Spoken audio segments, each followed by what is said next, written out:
अब हामी त हिजो प्रोग्रामदेखि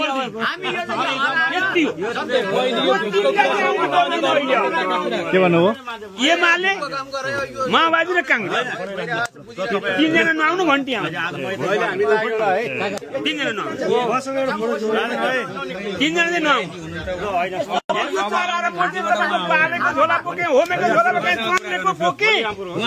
इत्यादि यो जिल्ला घुमे म उखल्ने जिल्ला बाँकी छैन मेरो बलबारीको पालादेखि हो मैले म पनि युवा संगठन उपसभापति हो उपसभापति भएर 5 वर्ष बसे उखल्नु तर सबैले खाइसके अब हाड हड्डी बाँकी छ यो हड्डी यो चाहिँ पोखरेललाई जिम्मा विश्वराज पोखरेललाई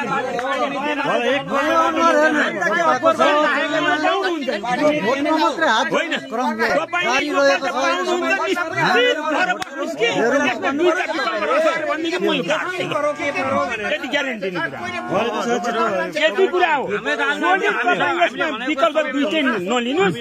भने त मैले म युवा समिति उपसभापति भएर यो जिल्ला जिल्ला कति घुमे अमीर मान्छे चाहिँ दुनिया बलेका पालादेखि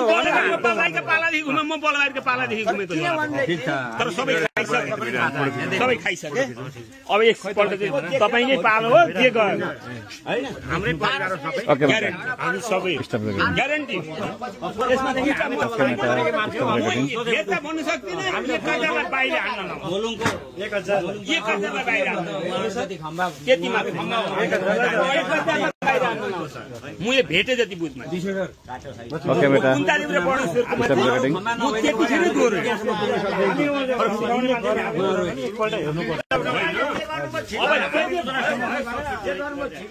ओके बेटा